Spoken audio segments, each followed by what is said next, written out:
এইটাই হচ্ছে আমরা যেটা প্ল্যান করেছি কমলা বাগানের জন্য। এখানে মাপজোক করা হচ্ছে এবং এখানে ইয়ে করা হবে, 12 ফিট বাই 12 ফিট গর্ত করা হবে। আজকে গর্ত শুরু হবে, ওই কোনায় জৈব সার চলে আসছে। তো এই জমিটা পুরা হচ্ছে আমার প্রায় 64 শতাংশ। এটা হচ্ছে আমার 64 শতাংশ জমি। এই 64 শতাংশ জমিতে হবে কমলা। কমলার জন্য মকবুল এবং বোরহান ওরা ইয়ে করতেছে মেইন রোডের সাথে। এটা আচ্ছা, এটা হওয়ার পরে এখানে চলে আসে এইদিকে। এই জমিটা নিচু। এখানে যে জমি আছে সেখান থেকে আমার ওই যে ওই সাইডে থাকবে পুকুর, আর এই যে নিচু জায়গাটা এটা ভরাট করা হবে। এইটা ভরাট করে এখানে 4 বিঘা পরিমাণ ভরাট করা হবে।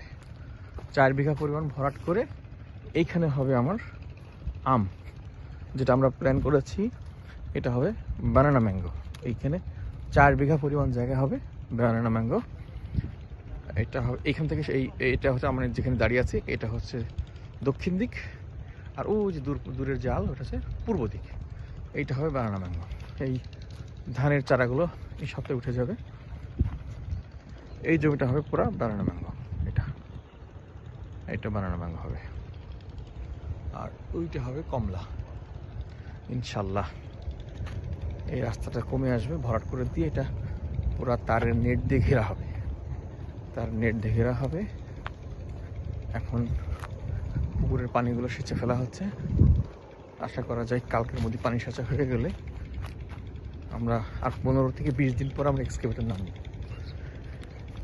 এক্সকেভেটার নামিয়ে আমরা যে ডিপ যে পুকুর যে এলাকা আছে এই পুকুরটা ডিপ করা হবে।